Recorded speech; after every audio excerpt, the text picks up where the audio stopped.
Y para mí es un placer recibir una vez más en esta cabina de radio a Carlos Alberto Pérez Cuevas, exdiputado panista, activista político, un perfil muy conocido y reconocido en el Estado de México por su activismo, evidentemente, en el blanquiazul. Y ya platicábamos antes del proceso electoral, Carlos Alberto, hoy ya con la celebración y con los números y con la historia marcada, pues es menester volver a abordar esta temática. Bienvenido. Muchas gracias, Alejandro. Sin duda muchos temas, muchas reflexiones, pero me parece que yo lo dejaría con muchas más incógnitas. Porque, pues de entrada, al día de hoy no sabemos qué va a suceder con este gobierno en su estructura general, no sabemos todavía. Hay infiltración de supuestas listas que ya se repartieron el pastel, ya salieron a desmentirlas, y mientras sí, mientras no, pues todo parece ser que son estos buscapiés que se lanzan, ¿no? Sí, sin duda. Y a mí me gustaría empezar con el contexto de, indistintamente ya de los resultados, ya de un poco que está tomando piso, pues ya como tal, me parece que había muchas dudas en las encuestas, hablaban de porcentajes de diferencias de más de 20 puntos, dos dígitos. Oh, bueno, hay incluso a quien le apostaba hasta 30 puntos de diferencia. Así es, y ahora hasta... ¿Y no fue así? En el caso de la triunfadora, ahora plantea que están haciendo una auditoría y una revisión porque hasta ellos se sorprendieron de los números, ¿no? Pero tienes toda la razón. Me parece que lo primero que tendríamos que hacer, indistintamente de cómo quedó y quién va a gobernar, estamos los mexiquenses, todos, los partidistas, los no partidistas, la sociedad, viviendo una época histórica, un antecedente de lo que veremos en el futuro para los cambios en los únicos dos lugares donde el PRI había gobernado 100 años, ¿no? Prácticamente, que es Coahuila y el Estado de México. Ahora en el Estado de México esto cambió. Sin duda, yo decía que hay muchas expectativas, pero hay muchas más dudas. Porque un proceso de transición en un estado tan importante, somos casi más grandes que Colombia. Tenemos mucho más población, con esta superamos los 16 millones de habitantes, superamos a Colombia en muchos casos. Si hiciéramos una analogía, somos casi un país. Así es. Entonces, la transición después de 100 años de una forma de gobernar, de un estilo de autoridades, de gobernantes, de representantes, no va a ser sencillo. Algunos dicen que el Grupo Atlacomulco, los del Grupo Atlacomulco lo niegan, su existencia, pero ahora será el Grupo Texcoco. ¿Vendrá el Grupo Texcoco como tal o será una visión estatal? Que me parece que de suyo en un primer momento, aunque en su momento gobernó Rubiel Ávila, que no era del Valle de Toluca, sino era del Valle de México, concretamente de Ecatepec, pues una visión distinta, pero al final de cuentas, la mayoría de sus funcionarios, la mayoría de las estructuras, pues eran en una visión central aquí en la capital, ¿no? Ahora veremos qué pasa con el gobierno de Delfina. Me parece que son muchos retos, pero muchas de las dudas es, ¿hará un gobierno planteado en un plan de gobierno conforme a lo que realmente plantearon en la campaña? Que me parece que fue poco, pero bueno, de alguna manera nos da datos. ¿O será un gobierno reproduciendo lo que ya hemos visto a nivel federal, que de suyo será un recorte enorme de recursos, que será desaparición de instituciones? Al menos en una primera etapa me parece que harán hasta cambio de nombres, ¿no? Les gusta mucho el tema del bienestar y a todo le ponen del bienestar, ¿no? Sí. Bueno, será pues todo un elemento. Todas las instituciones, todas las oficinas, los programas, los planes y hasta las rifas recibieron esa nomenclatura, muy seguramente, ¿no? Hasta cambio de colores. Veremos esto que vemos hoy como una forma de gobierno muy lineal, y cómo no serlo después de tantos años. Tendrá que verse reformada, cambiada y enfrentar una clara reestructura, un cambio, dicen ellos, que tendrá que ver sí con la optimización de recursos. Sin embargo, y dices bien, Carlos Alberto, pues sabemos que desde la federación el tema es este tema de recorte, este tema de maximizar recursos tiene que ver con recorte de programas, ¿no? Y en el Estado de México pues hay todo tipo de programas de dependencias y de organismos dependientes del gobierno del Estado de México que hoy no saben qué va a pasar. Así es, y me parece que también entra esto en una lógica de entender para qué es el servicio público, de entender qué es la administración pública, de entender qué es el gobierno, porque ahorrar por ahorrar no es la naturaleza del Estado. No es la naturaleza del gobierno. El gobierno tiene que gastar lo que tiene que gastar. Es decir, resolviendo las necesidades que tiene que resolver. Para eso tiene que tener planes, programas, proyectos, ejercicio del gasto y demostrar que efectivamente en aras de un interés general, de un bien común, en aras de una necesidad o utilidad pública, aplicas recursos. Pero la naturaleza de ahorrar es de las entidades financieras, de los particulares. Es decir, yo voy a detener este recurso de tales instituciones y lo voy a ahorrar y sentir que es un gran logro de gobierno, me parece que es un grave error. Porque para eso existen los planes previos de planeación de ingresos y de egresos. Planeación del gasto, proyectos y programas de gobierno. Entonces me parece que ahí es un reto enorme y yo como mexiquense lo primero que quisiera ver es un gobierno que verdaderamente sirva a la gente, un gobierno que verdaderamente gobierne para todos. Desafortunadamente a nivel federal no lo hemos visto así, pero bueno, las personas son distintas.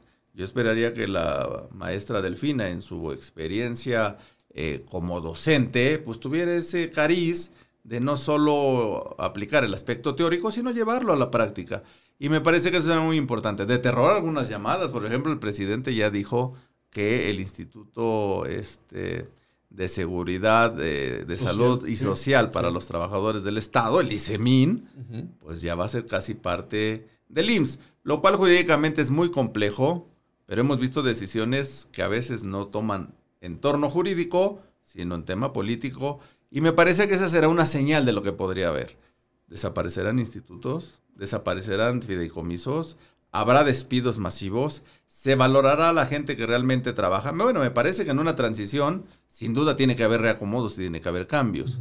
Pero llegar a borrar todo, me parece que eso puede ser más delicado incluso que pueda afectar al Estado. Sobre todo porque hay un tiempo, hay una temporalidad que hay que cumplir en ese sentido. Son 6 años y si ya lo hemos comentado en otras ocasiones, que ese tiempo de administración pública para muchos sentidos parece insuficiente, ¿no? Para solventar ciertas condiciones sociales, pues mucho más cuando se hablaría de un escenario donde todo se desestructura para volverse a estructurar.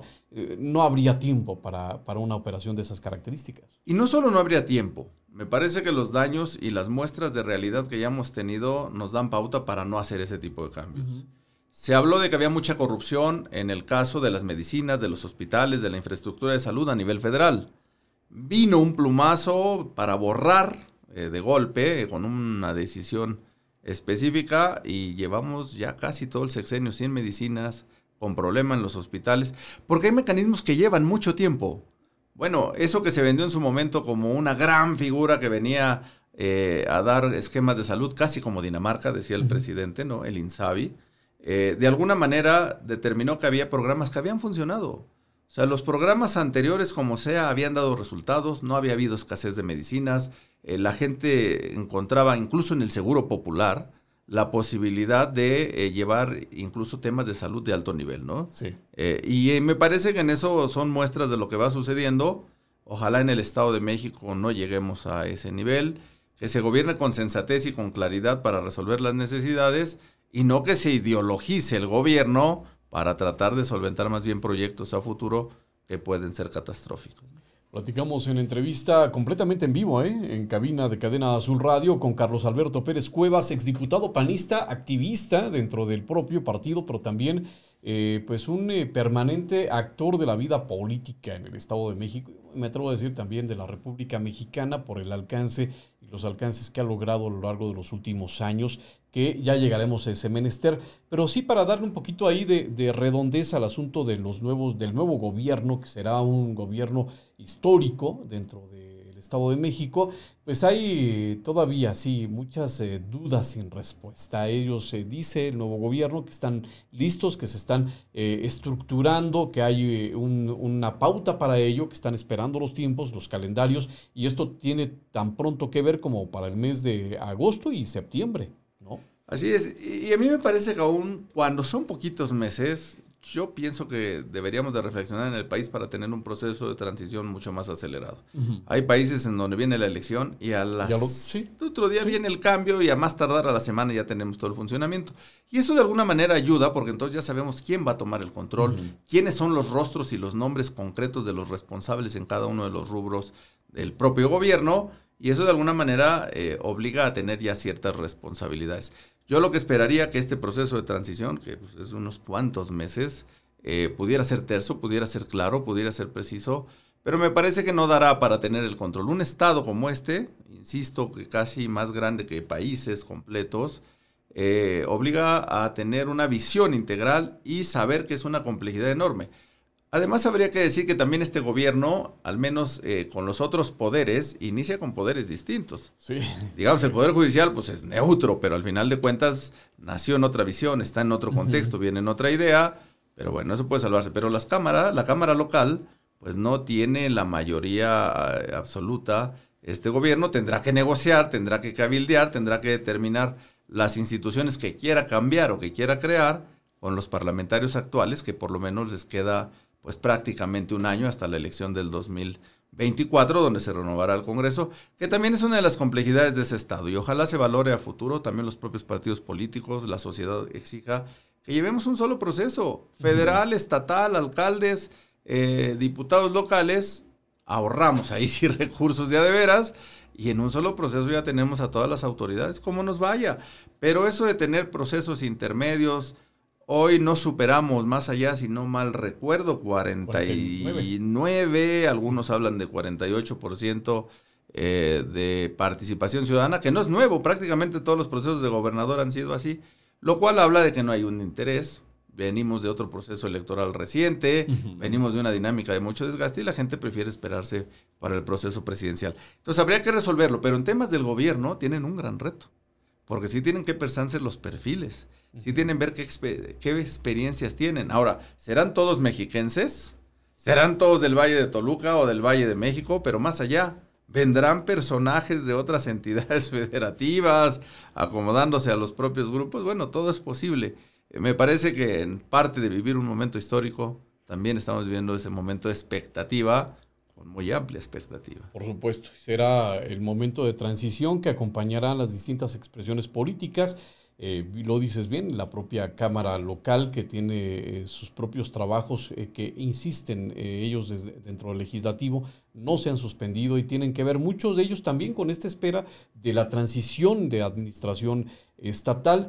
Los legisladores, y ya que abordamos el tema de la figura de los diputados, de los senadores, pues es en México, hoy por hoy, y bueno, lo dicen así las cifras, los números, es la figura política más desprestigiada dentro del electorado mexicano. Mucho tiene que ver también ese desencanto, ¿no? Cuando vamos a emitir el voto.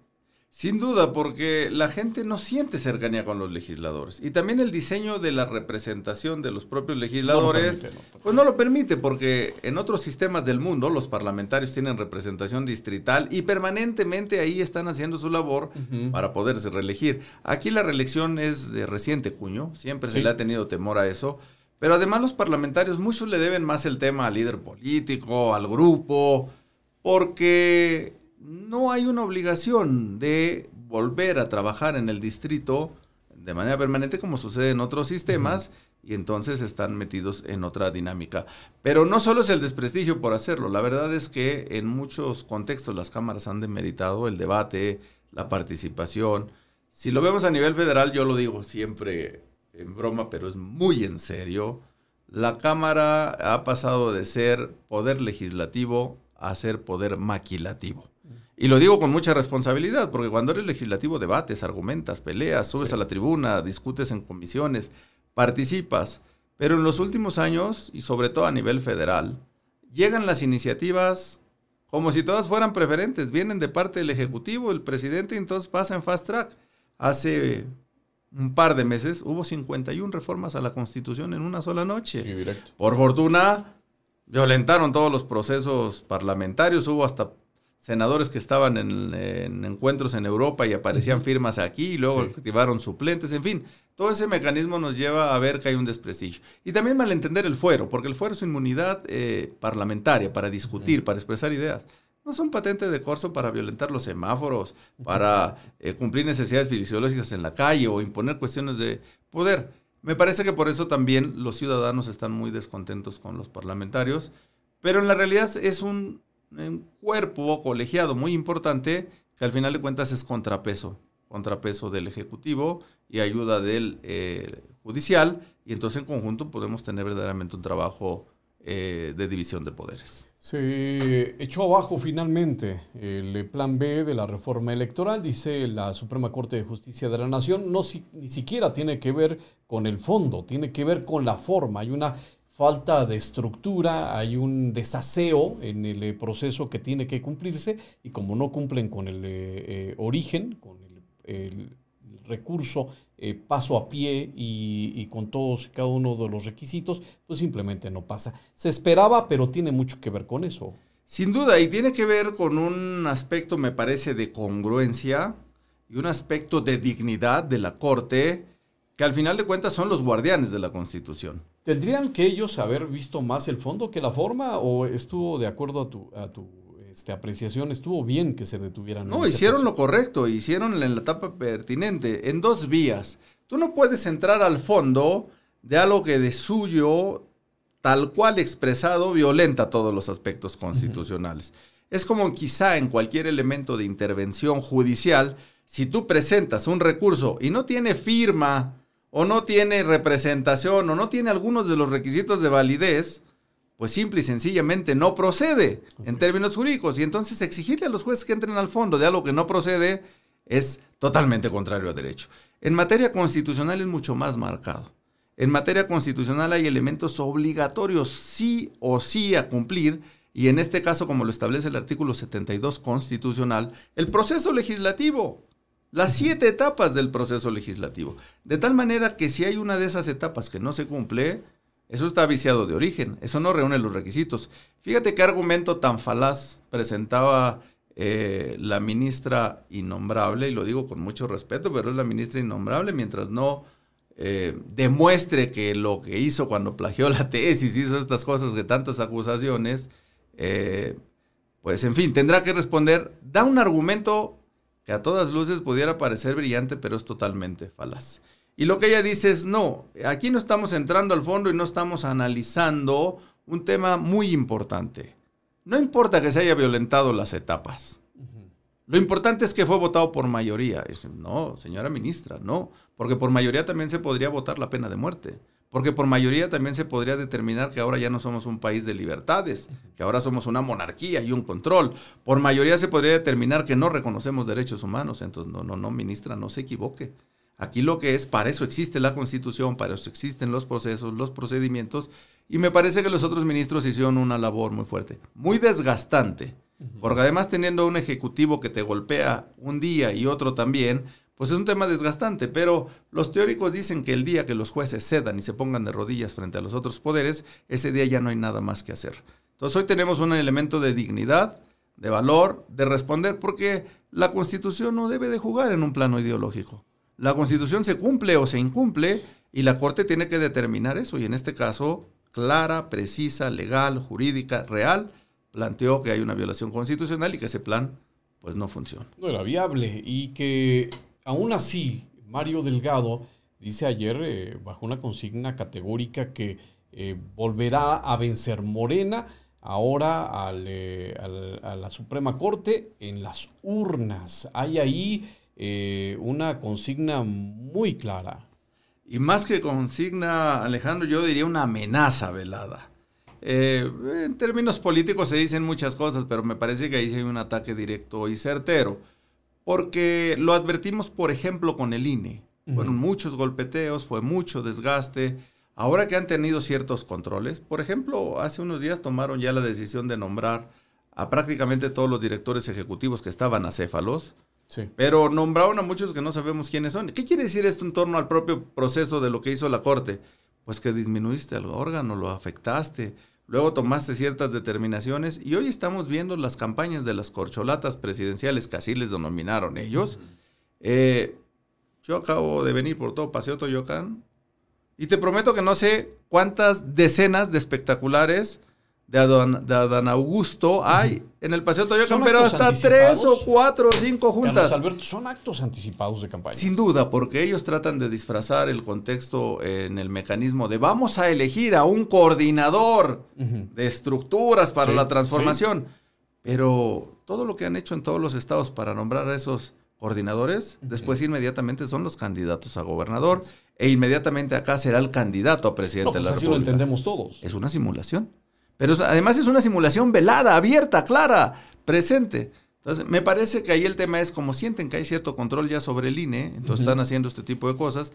Me parece que es lo que quieren llevar a exacerbar a la Corte, controlarla, desgastarla, afectarla, para luego el presidente decir, tú no puedes negar acceso a la información pública del Tren Maya, del aeropuerto Felipe Ángeles o de la obra de Dos Bocas, diciendo que es seguridad nacional. No, un momento, señor presidente, usted tiene que demostrar, sea la autoridad que sea, por qué gasta, dónde gasta, cuánto gasta, quién gasta y a quién le aplica ese gasto. Es una obligación. Pero entonces, si no hay INAI, si no hay INE, si no hay Corte, entonces vivimos en un total estado absolutista que violenta libertades y que afecta. ¿Hay riesgos en el futuro inmediato, Carlos Alberto? Sin duda, porque en la medida que no hay Estado de Derecho y en la medida que no hay instituciones sólidas, firmes, pues entonces viene la barbarie, entonces viene el control total, entonces viene la corrupción y entonces viene un desapego. Esto no solo es un contexto mexicano, ya lo vimos incluso en una de las supuestas democracias más sólidas del mundo, que es Estados Unidos, con Trump, y me atrevo a poner ese ejemplo internacional, porque si los Estados Unidos resistieron el embate de Trump, que fue fuertísimo, fue gracias a las instituciones que tienen. Reflejándolo en el tema nacional, si hubiera un embate de esa magnitud y nuestras instituciones son débiles, el daño va a ser irreversible. Carlos Alberto Pérez Cuevas, exdiputado panista, en cabina de Cadena Azul Radio, completamente en vivo, en entrevista especial, dando perfil de lo que está sucediendo hoy por hoy en la República Mexicana, evidentemente en el Estado de México. Carlos Alberto, tú como exlegislador formas parte también de un grupo de parlamentarios en contra de la corrupción adscrito a la Organización de las Naciones Unidas. Así es, efectivamente. Fíjate que desde prácticamente diputado local me involucré en el tema internacional y existe una ONG mundial, auténticamente mundial, que se llama Organización Mundial de Parlamentarios contra la Corrupción. Se escribe GOPAC por sus siglas en inglés y tiene representantes en los 5 capítulos, o está representado en 5 capítulos en los 5 continentes. Actualmente yo soy el vicepresidente mundial y presido América Latina. La sede actual, porque el presidente de este organismo es del Parlamento de Qatar, en Doha. Ahí está la sede, la oficina central. Y tenemos pues capítulo árabe y asiático, tenemos capítulo europeo, capítulo africano, capítulo latinoamericano o de América, y estamos representando. ¿Qué hace? 3 cosas concretas. Planes y proyectos anticorrupción representados en materia legislativa, ¿no? Sí, propuesta de legislación anticorrupción, formación y capacitación en esquemas anticorrupción y vinculación con otros sectores de la sociedad civil y demás para aspectos anticorrupción. No somos tribunal. No juzgamos el contexto de la corrupción, sino estamos en la etapa preventiva, en el control de riesgos, en las buenas prácticas, y ahora pues ha sido un tema en todo el mundo. Yo he sido electo junto con el presidente mundial y el comité ejecutivo para el periodo 2023-2026. Entonces tendremos 4 años de ardua labor, muy difícil en el caso de América. Yo lo he presentado en los informes mundiales como el Plan Penélope, porque aquí desafortunadamente se teje de día y se desteje de noche. ¿Qué quiere decir esto? Que aquí se elige a los parlamentarios por un determinado tiempo, apenas es reciente la reelección en algunos países, pero en otros no. Entonces tienes a alguien que hoy fue senador o diputado y mañana es regidor, alcalde, y entonces no hay carreras parlamentarias largas como así las hay en otras partes del mundo. Es necesario que se aplique en México. Es muy necesario porque entonces integras expertise, conocimiento, intereses y haces pues largas trayectorias que permiten. Esto no quiere decir que se cierre la puerta a otros. Esto no quiere decir que no haya procesos democráticos, no. Pero quiere decir que aquellos que se han preparado para ser parlamentarios y pueden representar con buenas ideas, con buenos argumentos, con buenas normas, pues tendrán que continuar ahí, ¿no? ¿Esto ayudaría a paliar los efectos del desprestigio legislativo que tenemos en México? De alguna manera, porque profesionalizas y entonces ya tienes rostros específicos, pero además también a que los ciudadanos los perciban en la realidad. Ah, mira, estos son los expertos. Todos son parlamentarios, pero estos son los expertos en temas de desarrollo social. Por ejemplo. Estos en sociedad, estos en jurídico. Y entonces vas teniendo expertices que van sirviendo. Porque la naturaleza del poder legislativo es distinta a las otras 2 naturalezas. El poder judicial más reflexivo, en una visión más amplia de aplicación de la norma y cumplimiento de la norma. Y el ejecutivo es acción, el ejecutivo es propuesta, el ejecutivo es resolución de problemas. Entonces me parece que ahí sería retomar el papel de cada uno de los poderes. ¿Dónde podemos encontrar más información de esta ONG? ¿Dónde le damos seguimiento a estas actividades? Tiene una página que es donde se encuentra prácticamente toda la información, que es